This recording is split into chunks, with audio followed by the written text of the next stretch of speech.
Welcome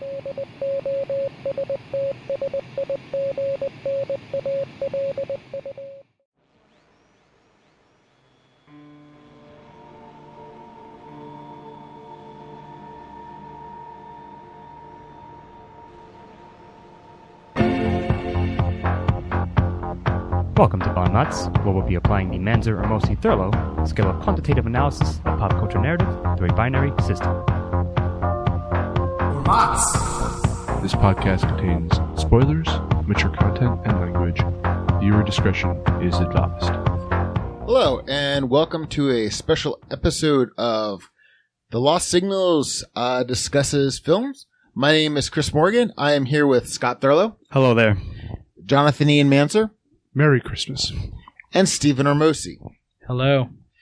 And today this is kind of a preamble to an interview we're going to be doing, as well as a movie none of us got to see a few weeks ago. Let me start over again. A few weeks ago, we went to New Jersey HorrorCon and Film Festival 2018 in Island, New Jersey. And we did miss a few films we wanted to see. Unfortunately. We did go to the awards ceremony, and this is the movie we're talking about tonight is called I'm Dreaming of a White Doomsday.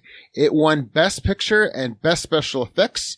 The director, who I was able to meet briefly, Mike Lombardo, was the director. He wrote it, produced it, did the special effects, and edited the film. And we just watched it.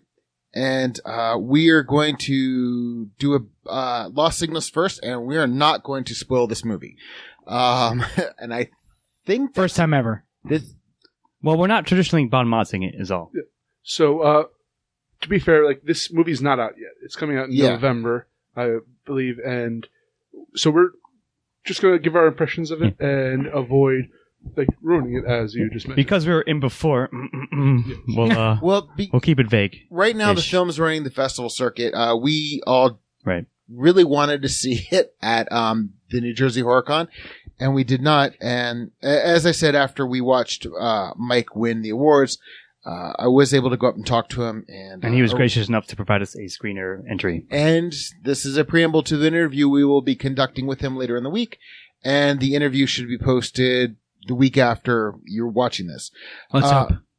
So, according to IMDb, and Mike can correct me if I'm wrong, his description of this is The Road Meets Miracle on 34th Street. Yeah. And we couldn't... Good description. We were trying to think of something just as a quick story. We were trying to think of something amongst ourselves traditionally, and we looked it up, and he himself had that listed, and we're like, yep, that's fucking perfect.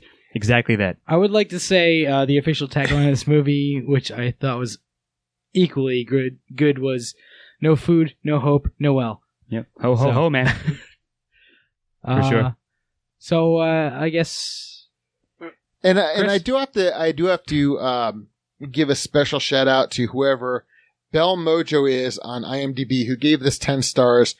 Their title of their review was Holiday Cheer Won't Protect You from Fallout. Yeah, which is quite good as well. So good on you. Mike, whoever this person is, IMDb user. You took away our funny log lines. Bravo to all of you. So what we're going to do is we're breaking format a lot this time, and we are going to start with a brief synopsis. Ian, or... Yeah, so much for breaking format, huh? Well, no, we yes, we're gonna go exactly the format, but not give spoilers, yes. And then swerve. So, obviously, it's a movie about apocalypse. A young mother and her son are trapped in a bunkers underground type thing, and they're slowly running out of food, and the mother is becoming more and more desperate as the events unfold. And I think that's enough without ruining anything within the film. Yeah. Yep. Anything else would be spoilers, so we'll leave it at that. Yeah. So let me ask you guys this question about the plot, I suppose. What did, and maybe I'll go first. What did you think of how the movie handled the plot that it was given? And I guess I'll start off by saying that I thought this was a really well. I think the timing of this movie was really well done. The pacing agreed, was really well done, and it was a slow burn, and it was we were kind of like watching the movie and someone like shouting out like, "Oh, this is what has to happen," and sometimes that happened, and sometimes it didn't, which was really nice. More times than not, he subverted our expectations. Yeah, there were Exactly. there were good going along with tropes, and there were good subversions of the tropes, which in this movie both, which you kind of, I think to make a good movie you kind of have to do. You have to set up the expectations by going along with the tropes at points, and then you're allowed to subvert swerving them, around them. Yeah, for exactly. sure. I mean, I agree with that. So yeah, as Chris mentioned, that while we're at the HorrorCon itself, we saw the title of this movie just outright listed on the program. And we're like, that sounds really cool. Let's try to go see it. But unfortunately, we weren't able to. But as Steve-O said to me, pre-cast, he's like, listen, man, it's horror and it's apocalypse and also it's Christmas. Like 3 things that you like hate and or love combined into one. And we're recording this in March, and as far as I'm concerned, we're in the 30th month of winter this year. Sure. So this is very appropriate. But no, you're right. Like, so I traditionally, obviously, we'd have motzed it, but we're not going to. But if I will personally give you my mod score, it's a 9 out of 10 on our scale. And yeah, like, I was quite intrigued by it because of what you said, Steve-O, because it was clear that it knew how to embrace the tropes that you're expecting and that you're familiar with within the genre, and also like sort of play with them a bit as well, which we'll probably speak to a little later, like shortly. But nevertheless, my initial impression was like pretty strong because the title got me, and given that, going along with it, like I followed the plot, and it, as you said, paced perfectly. I believe it's an hour and 10 minutes long. An hour and 11 minutes. 71 minutes long. Yeah, it's perfect. Don't take that extra minute away from it. Yeah, sure.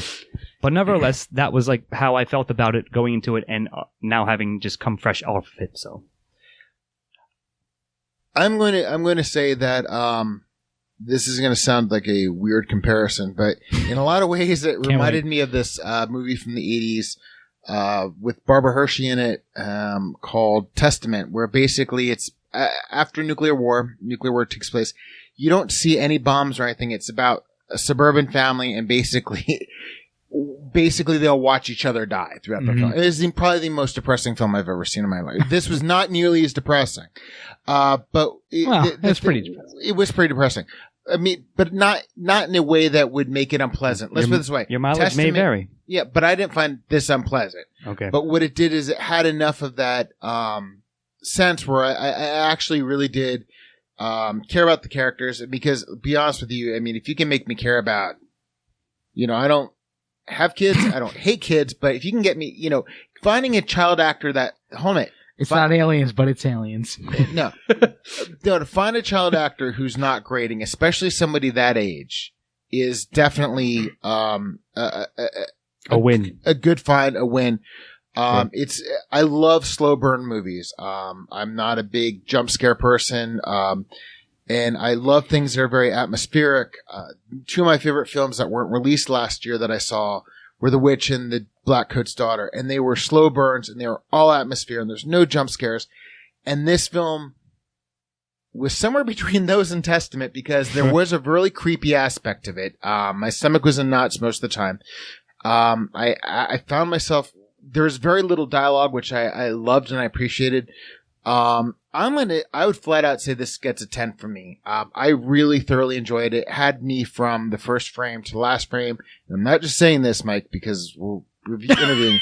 Mike, we'll see you later. Mike, we'll see you later. No, I'm not just saying this because it would be very easy for us to say like, hey, we're having this guy on. And, but it held my attention. And when you have a slow burn film, one of 2 things are going to happen. You're either going to keep my attention, or I'm going to start zoning out like halfway through it.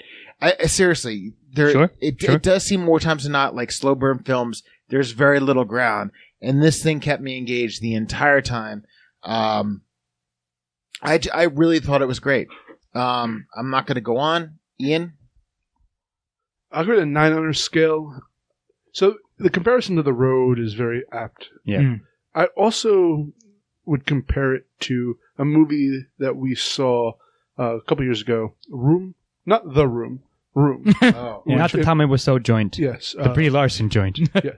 And she didn't. Well, all right. Obviously, the comparison's obvious because it's a mother and son trapped in a location and surviving a a terrible situation.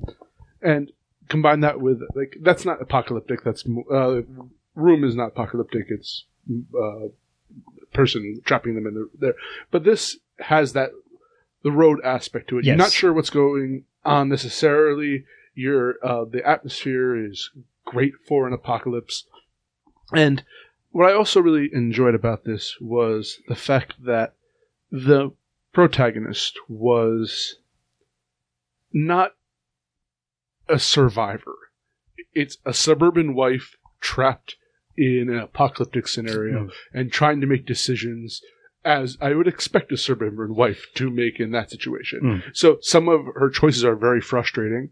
Some seem like when you watch a horror movie and you're like, why is the person making that decision? I understand her rationale for why she her does what she motivations does, were clear and her mindset too. but she's making the wrong choice because she's not a survivor. Exactly. And I think that was one of the strongest points because there's a lot of tension involved with that. Yeah. I don't want to see her make bad decisions that she keeps making. And that was an interesting thing you bring up, Ian, because her husband didn't seem like much of a survivor either. He left her 3 bullets like, hey, just in case, but no gun.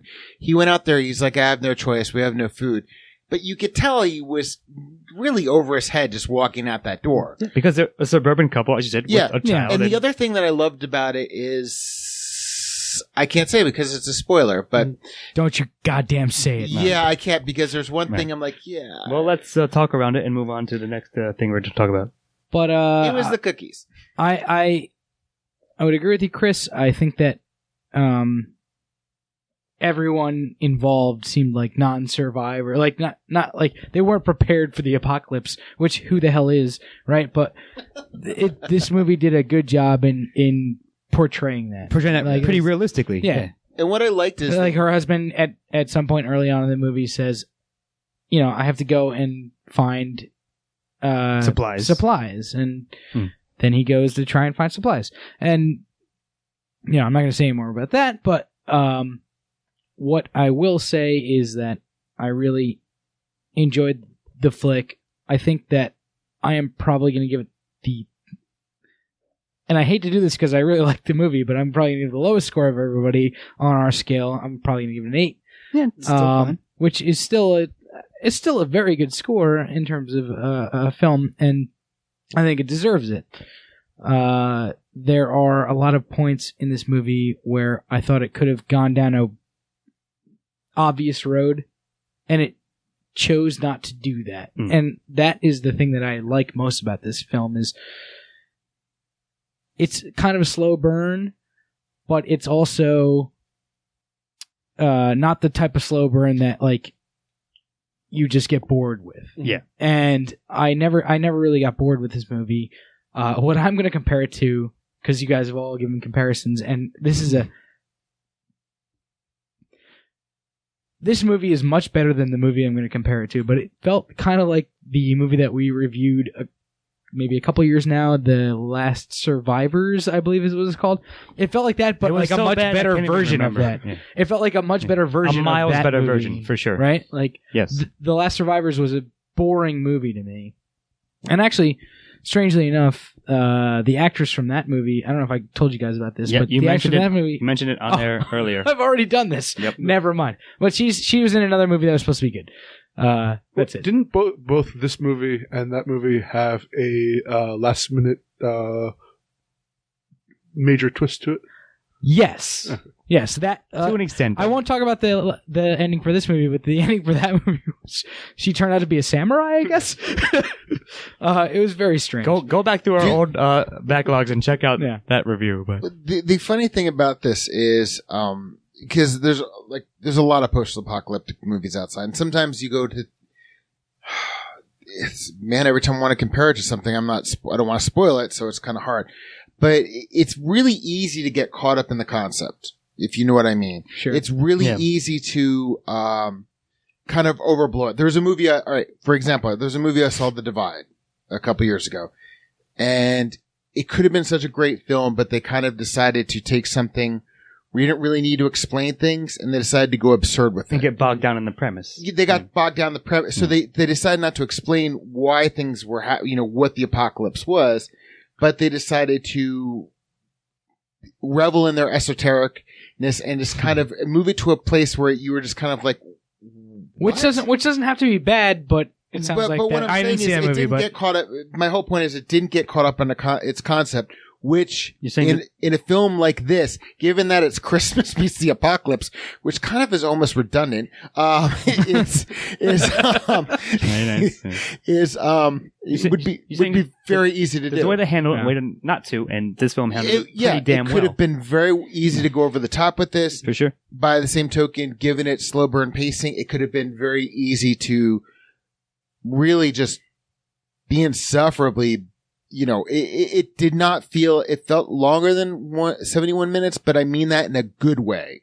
And I don't mean that in a, oh my God, I want this movie to end. It's weird to say that, but I think I said that during our watching of it. I was like, it's going to seem like a backhanded thing, but I mean it in the best positive way I possibly can. Yeah. What you just said, so. Yeah, it felt like a feature-length film, even though it was perhaps technically short. Perhaps an hour is a feature-length film, but like it felt like it was an hour and a half long movie when it was only an hour and 10 minutes or whatever. For sure. But a film should be as long as it needs to be. Exactly. And this film was the perfect length of time for this film. 100%. Ian, did you have anything to say? I feel like we've been ping-ponging past you. Oh, no, it's fine. I said what I had to say. Okay, I just don't want to leave you out, my friend. Okay. And what would you guys consider to be the strongest aspects of the film? So I'll jump in because it's funny because we sort of talked around it. We mentioned a couple of things and I have a couple of notes. I would say atmosphere/tension was built up and paced/kept perfectly throughout the film. As you said, like your stomach was in knots the whole time in the best way. Like I believe you and I, Chris, were like leaning forward in our seats. Like seriously, like it had that effect and it was pretty damn well done because of that. On other things I would say is a la The Road, like some nature of some details are vague on purpose, and I think that's a good technique to use. I liked it when things do that. I don't like it when things are over-explained or explained for no, unnecessarily. And I think it's good that was left a bit open. So yeah, that was some of the strongest things for me, just again, and the soundtrack and the special effects, as we said, he won for that as well. I think we're rock solid throughout, and I could see why he won for sure, 100%. Those are the aspects that stood out to me, and I think there's a couple others, but I'll leave those open for you guys. But for me, those were the ones that grabbed me. The fact that this movie was made on, would you say $10,000? $10,000, yeah. $10,000 is mind-blowing to me. I thought there were a bunch of great... I mean, it's not like a summer blockbuster by any means, but like the fact that there were so many really good shots that like exactly. I left that for you specifically, sir. There were just a lot of really good shots. There's one that I have in mind specifically that was like just there's a lot of good shots of like sunlight beaming through windows or like cracks in like the doorway. It's almost noir, but not quite. The use of light and shadow in this movie is really good, and Mike Lombardo is his name, right? The director, Mike. Excellent job using light and shadow in this movie. It's incredibly well lit. The droning soundtrack. The slight you'll get like these scenes where you just have this drone in the background. It's perfect for like a horror slash apocalypse. It was like scene. Musical tension, like tension the music, if you will. Really fit well perfectly. done. Yeah, I agree. I appreciate that a lot. And just the story in general was really good. It was just it was a simple story. There were 5 characters in this entire story, but they were used really well, and I appreciated that. So, since I guess I will talk about, because you guys covered a lot of the great parts in this. Sorry. So I just want to say sound design, specifically one scene, involving a broken leg was tremendous. But I also like the very kind of realistic depictions of what it would be like to be in the apocalypse. I'm specifically referencing a scene with a gun that happens towards the end of the thing, which is heartbreaking and hilarious. It was a super nice touch that you don't see very often. Yeah, and but it's something like someone had a conversation at one point and were like, this wouldn't actually happen in a movie, and then they're like, I'm going to make a movie and show what the movie how it itself would actually happen. Because addressed that's it. the first thing I thought about was Like these-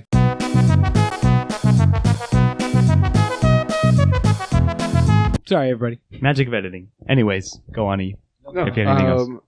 So check out the scene with the gun. Await that. It's really good. And anyway, I'm done.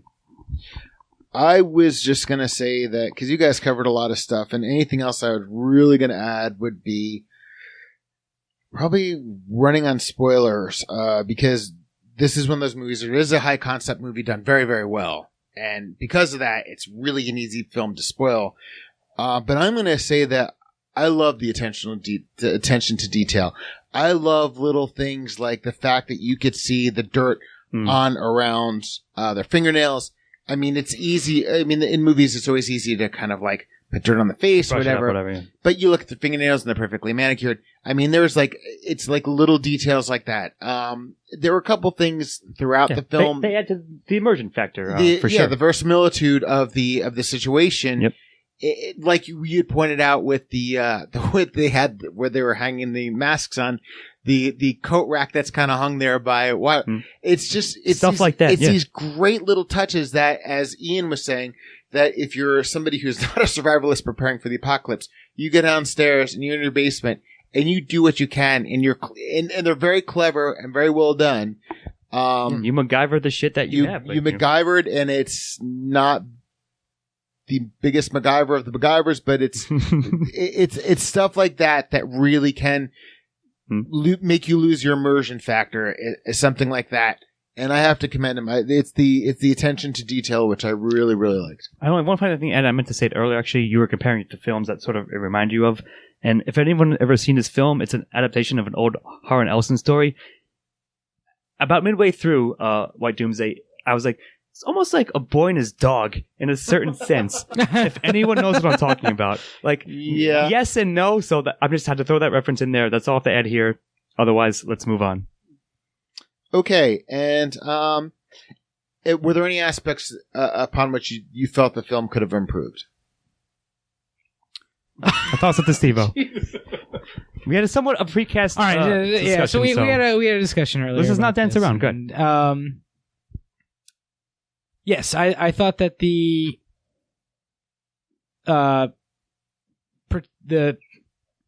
protagonist of the movie, the mother, was perhaps the weaker actor between her and the father, who was gone in the beginning of the movie, or who wandered away in the beginning of the movie. This is mostly a movie about the mother and her son, and there were points where I wanted a really like heartfelt scene, or like a really touching Intense scene, scene. and it didn't quite hit on all cylinders for me, and like it bugged me a little bit. However, I will say this about the movie.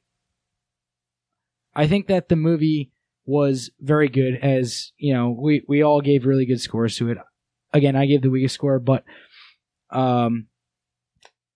I would love to see this actress, do more and like improve as an actress, but in this role, it was a little bit Iffy. Yeah. Well, Yeah. if in her defense a little bit, she has to carry this entire thing. Yeah. Like, he has kid actor she's working off of Sure. for the majority of the film. It's a tall order for any actress or any person in general to carry an entire film. And I think she does a fair job. When you're on screen that much and have all of the emotional impact of the film, it's more noticeable the slight stumbles because of the weight she's carrying. That's a good point. So I'm just saying, like, I see where you're coming from, but I give her credit for the challenge she took up for this. And to your point, Ian, it's really funny because when you are dealing with a child, or you're dealing with you by yourself, and you're dealing, it gives you the grade out for not throwing in a lot of expository bullshit. Mm-hmm. And to your point is that when you're dealing with a kid, you're not going to communicate with an 8-year-old the way you and I are going to communicate. There's concepts that he's just sure about that. I can. If you're the 8-year-old in this situation, who's the 8-year-old here? Well, listen, actually, I don't want to derail us. The kid kind of reminded me of my nephew, and he's pretty fucking brilliant. Okay. But still, when you're 8 years old, regardless of what you know in the ether, there's certain things you don't learn except for experience, and there's certain things. So I'm just saying, to your point, Ian, having to convey the fact that like she's inside of her head most of the time. If I may, and I'm not trying to like dig myself a bigger hole here, but like I thought that and this is perhaps something that I got myself into from the first scene where she is playing off of the father in that scene. So her name is in the movie is Kelly, his name is Simon, the father's name is Simon, and the kid's name is Riley. I thought that he was the stronger part of that scene. So like that's really where it started, and like it's a relative comparison. There were absolutely scenes where I thought she was good, but she never like rose above that level to me. And I feel like kind of an asshole saying it, but as Ian pointed out to me, I'm a reviewer. I need to say what I'm thinking, so I'm saying what I'm thinking. It's legit, Cody. So I'm going to go next, and you feel free to tear me apart for this. The third act of this work is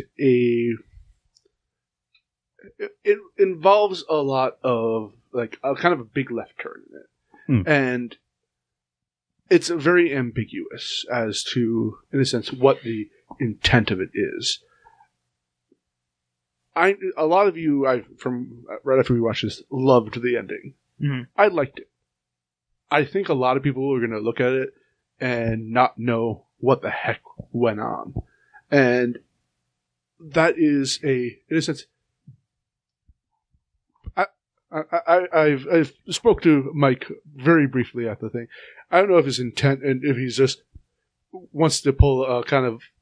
And a lynching is a bad description for this, but just be purposefully obscure in order to like joke about what the theme, or like to kind of obscure what the themes he wants are, or if he actually has an intention for something you to pull out. And I'm not sure if it's a purposeful message there. I think, again, as I said a lot, obscured. And it's just my 2 cents. Well, perhaps we'll ask him directly about that in a few. And we absolutely should, yeah. But no, like I mean, I see what you mean, and like you made that. Like the thing is, that point can be applied to like many films at large, and it's almost like your mileage may vary. Sure, there might be a section of audiences who watch this film and say, "Oh, that was awesome! I loved it. I love the way it happened. It shook down," or what the fuck, or whatever. Like it's always going to be some divide. So yeah, of course, it's going to depend like. I guess your sensibilities, which side of the fence you fall on there, for sure. It also is his intent and what the is. Yeah. Right. Absolutely. So yeah, like I guess for me, like if I had to pick out some weak aspects, like Steve and I were debating this somewhat during the film, that like I thought the actress who played Kelly was perfectly like damn solid throughout. Although I could see what you were saying, and there were moments in which because like. Maybe if Meryl Streep was cast in a film with a Hollywood budget, she could like carry it or whatever. Like, you know what I mean? I've lost all hope in Meryl Streep. She'd be Meryl Streep. Yeah. Speaking of hope, understand. Or like I would prefer her to insert like famous like A-level Hollywood actors here. But the point of it is, I was going to make earlier that this is a lower budget indie film that was made on a, not shoestring, but for what they had, and the production value is goddamn high given that, or like you can see it in the film. So we sort of had we went back and forth about it, but of course my joke / answer somewhat is the child actor always is going to be the weakest part for me. Although I do think the kid did a fine job. You know what? I like that kid. I thought it that was kid fine. I did too. I mean, Did you say it was fine? Like the role was fine. You know what I mean? Like his portrayal was fine. Yes, thank you for trying to like. He has a nitpick me. gender. All right. But I was also going to bring up the fact that like Well, let's not bring that into it. Anyway, go on. I was also going to bring up the fact Sorry. that there were some nice references scattered throughout. Like, for example, one of the toys he finds is a Toxic Avenger. Is a Melvin. Weak section though. I mean, this is supposed to be the improvement section. I understand. So like, I thought like that was a It should have fine been reference, He-Man. but maybe it was like. You can't improve when We sort of- on Toxic Avenger. I know, I'm getting to that. You sort of mentioned like perhaps it's almost like because Trauma is so well known, it's like you could have chosen you could have put like a Skeletor there or whatever, right? So like it's sort of pandering, even though I like the reference in a sense. Like, but to a probably degree. with Trauma, it would be easier to get the licensing agreement on because maybe, no, but seriously, if Maybe. you have something in there, you can't just throw. That's true. maybe. But I will say like I guess my biggest like aside from everything we just said, there were 2 or 3 parts where we were like somewhat almost confused of the timing. Like, what is this a flashback or not? Like, it's the best way I can describe it. So like that was somewhat like it could have been handled a little bit better. In retrospect, it's easily enough like figured out. Like I was like, oh yeah, I get it. But at the time, I'm like, I was a bit confused with the way that the transitions. I guess I'll phrase it as. So to me, that was like. It's a terrible movie unless it has the We made The that wavy, clear. like, I need the Wayne's World things to like signify to me that whether or not what time frame it's The happening. fucking See, Saved I by the understand. Bell flashback Yes. sequence. I love the fact. I love the But fact. by and large, I'm sorry. Go on. by and large, though, like that's probably my biggest nitpick, and perhaps like other like things you can nitpick about any film whatsoever. Like sure, but really like that was it. I guess I could say. Chris, before you go, can we jump back to Ian's thing about the ending? And I just want to perhaps save myself in Mike's eyes a little bit. Mike, I'm Let me talking tell to him you. this weekend. I'm going to tell him. let me tell you, I absolutely love the ending, and I think that the ending is made to be something that people will not like, and you know perhaps we can Or it flesh causes this a out. divide, if you Perhaps will. we can flesh this out at some point. Like that there are, you know, that there's a thing among filmmakers that I know. They're like, hey, even if people hate this, at least I got some kind of a reaction. Right, out people of are talking out of it. about it regardless. Right, like, yeah. and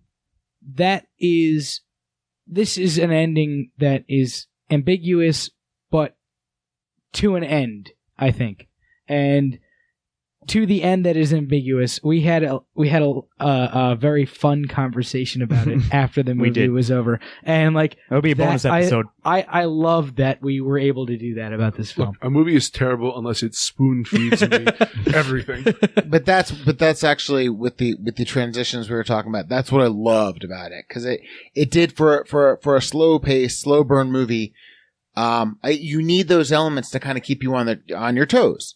Which you know I did commend to probably 2 of the best films I saw in the last year. Those 2 horror movies, The Witch and the Black Coat's Daughter. They had always something that would keep you on your just up. They always had. I'm sorry, those movies came out in 2016. Oh, I saw them last year, so I don't. Fair But my whole point is, in a movie like this,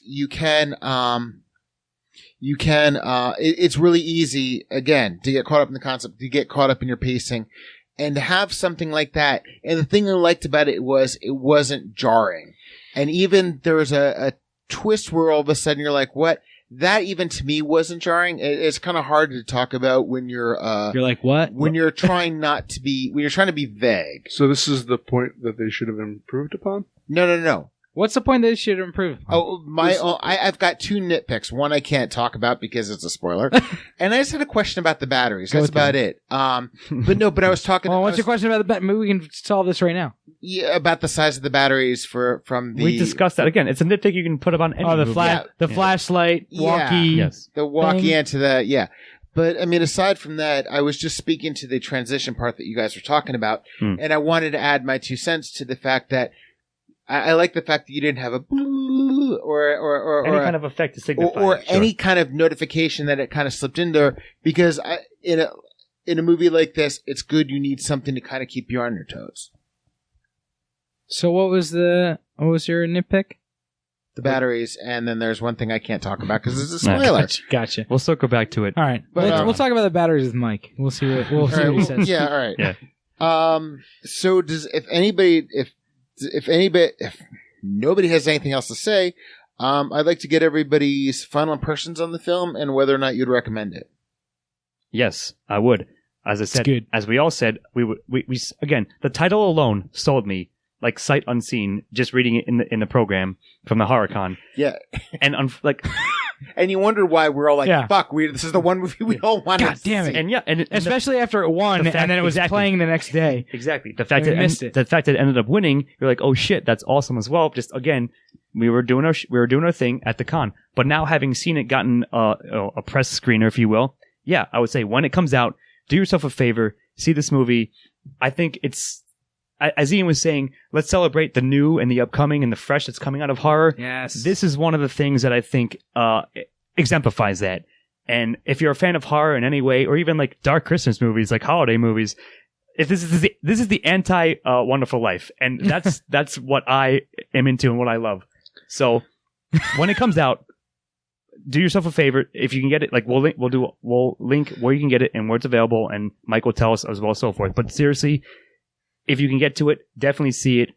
If you're into the stuff that we're largely into, at least some overlap, yeah, it was well worth it, and I think you'll have a good time with it. And it's deeper than perhaps it seems on the surface. It's just a really well put together indie film that happens to be horror / Christmas film / apocalyptic. So that's all I can say. That's my final thoughts.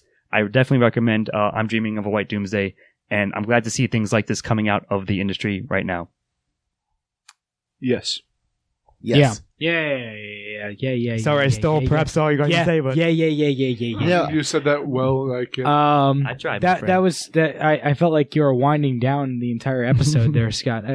I agree with you. It's a good movie. Watch it, or else. Yeah. I just thought of there's a great little attention to detail that it once again's a spoiler. So, so we can't talk about it. To be fair, like seriously, we do apologize that we can't talk about it more specifically, but because we're trying to do you guys a favor, and yeah, we're not going to ruin it because you owe it to yourselves to see this film when it's available. I feel like the fact that we decided going into this that we're not going to have spoilers probably answered this question whether or not we were going to recommend it. That's true. Good because point. It is a horror film. It is also a drama, and to me, something like this, when a film is firing on all thrusters, that it has elements of horror. It has elements. It's not just one thing. It can be several things. I'm going to, if Mike will let me screen this movie one more time, grab a bottle of whiskey and my wife and sit down and watch this because it is really good. It is a film that's going to keeps your stomach in knots. I highly recommend it. It will be out in November on DVD and Blu-ray. Right now it is running the festival circuit. Right. We are going to have links on our website and in our YouTube channel. You can look up Mike Lombardo and this movie at Facebook at Real Splatter, YouTube at Real Splatter, and www.realsplatter.com. And that's REEL. Yeah, I was going to say real is spelt like film reel, so it's REEL Splatter. Yep. And as the social media guy, once this movie actually comes out, I will post it again on our, we'll make it Facebook, as widely available as possible because Twitter, as Instagram, we said, all that stuff. Deserves to be We'll seen. get it out there. I want to make it a new holiday tradition. Make my family watch it every Christmas. I agree. This is 100 times better than It's a Wonderful Your mom Life. and dad will love this thing. I'm going to make them love it. You could watch this twice and still have time left over, instead of watching it A Wonderful Life, and you'd have a better experience. Agreed. It's a lot less depressing. I can't say anything else than that, Chris. Yeah. That's it. I got nothing else. I think it's time for Jimmy Stewart. Let's close this out. I'm dreaming of a white doomsday. I hope you are too.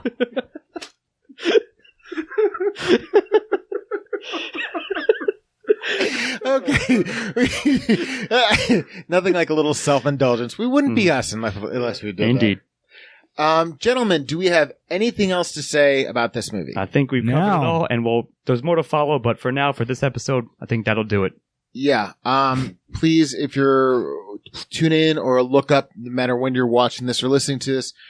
We are going to run an interview with Michael Lombardo next week in our time, but you could be watching this at some time in the future. So let's say hopefully next week in our time, because we haven't actually nailed this down yet. So don't worry about it. Don't worry. This will never make it to the final cut.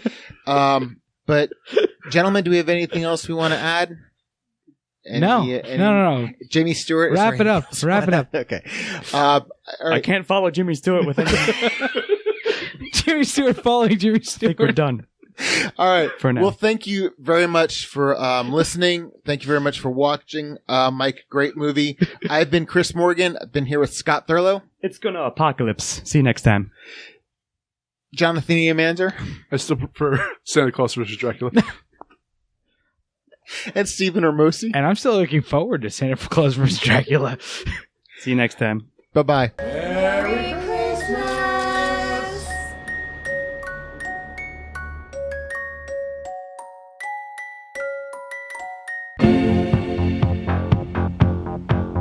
Editing and engineering by Christopher Morgan. Music by Christopher Morgan. Check us out on YouTube and iTunes for the shows, and on Facebook and Twitter for updates.